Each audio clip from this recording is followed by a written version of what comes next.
$0 in punitive damages. That is the shocking, bottom-line number that just sent shockwaves through the entertainment industry, turning the massive legal war between hip-hop royalty T.I. and Tiny, and the billion-dollar toy giant MGA Entertainment, completely on its head. If you thought this multi-million-dollar battle over the Omg Girlz and the famous LOL surprise dolls was over, you are going to want to stick around, because the latest courtroom twist just changed everything we thought we knew about this case. It is a masterclass in legal strategy, intellectual property warfare, and how a seemingly massive victory can evaporate in the blink of an eye when the final gavel falls. To truly understand how we got to this jaw-dropping $0 verdict, we have to travel back to where this high-stakes drama began. Years ago, T.I. and Tiny Harris noticed something strikingly familiar about a specific line of MGA Entertainment's wildly popular LOL surprise OMG dolls. The outfits, the hair colors, the distinct streetwear aesthetic, it all looked identical to the real-life style of the Omg Girlz, the teenage pop group formed by Tiny back in 2009. We are talking about specific, highly recognizable looks that the group wore during major public appearances and music videos. For the Harris family, this wasn't just a coincidence, it was a blatant, unauthorized commercial exploitation of the young women's cultural identity and unique image. They claimed that MGA Entertainment stole the group's likeness to fuel a billion-dollar toy empire without paying a single dime or asking for permission.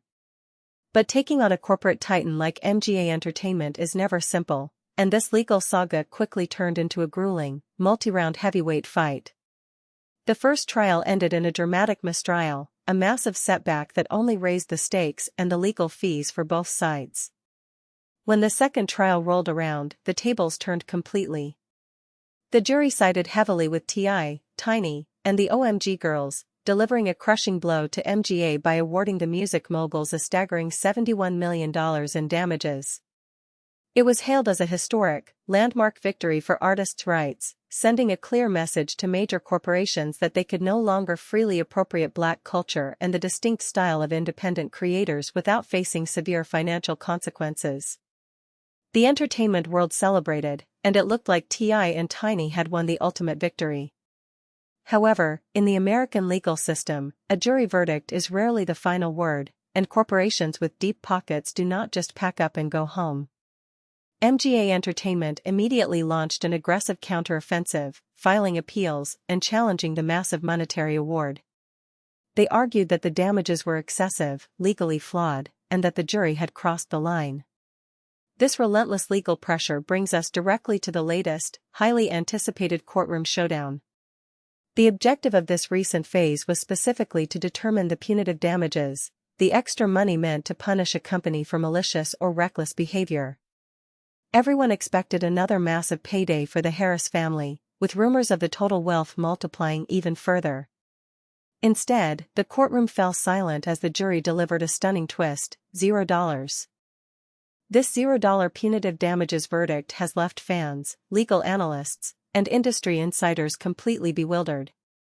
How could a case that previously yielded $71 million suddenly result in absolutely nothing for punitive damages?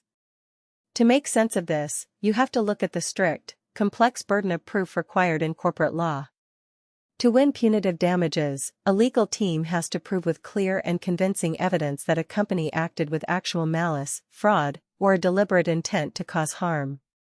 While the previous jury agreed that MGA copied the likeness and owed money for the commercial infringement, this new jury decided that MGA's actions did not meet the high legal threshold of malicious corporate cruelty. They essentially ruled that while the infringement happened, it wasn't a deliberate, evil plot designed to maliciously destroy the artists. So, where does this leave T.I. and Tiny now, and what actually remains of that original, eye-popping $71 million victory? This is where the legal chess match gets incredibly intense, because the $0 punitive verdict does not completely wipe out the earlier compensation, but it severely complicates the final payout. The previous awards for actual damages and disgorgement of MGA's profits from the doll sales are still fiercely contested. MGA is using this latest $0 momentum to chip away at the remaining millions, attempting to slash the total payout to a fraction of what was originally promised. It is a brutal game of legal attrition, where the initial headline-grabbing numbers get slowly eroded through months and years of post-trial motions and technical appeals. Beyond the massive wealth and the celebrity names involved, this case matters immensely because it sets a profound precedent for the future of creative rights and cultural appropriation. For decades, independent artists, especially Black creators and musicians, have watched their style, choreography, and aesthetic choices get absorbed by mainstream corporate brands without receiving credit or compensation. The Omg Girlz trial was supposed to be the line in the sand, the definitive warning shot to corporate America. But this latest twist proves just how incredibly difficult it is for independent creators to sustain a victory against an empire with unlimited resources to fight back. It highlights a system where corporations can absorb legal losses as a mere cost of doing business, while artists must endure years of grueling litigation just to protect what they created. The legal teams for both sides are already preparing their next moves, and this roller coaster of a lawsuit is far from over. T.I. and Tiny have proven time and again that they will not back down from a fight, no matter how many times the legal tide turns against them, while MGA Entertainment remains committed to protecting its billion-dollar toy line at all costs.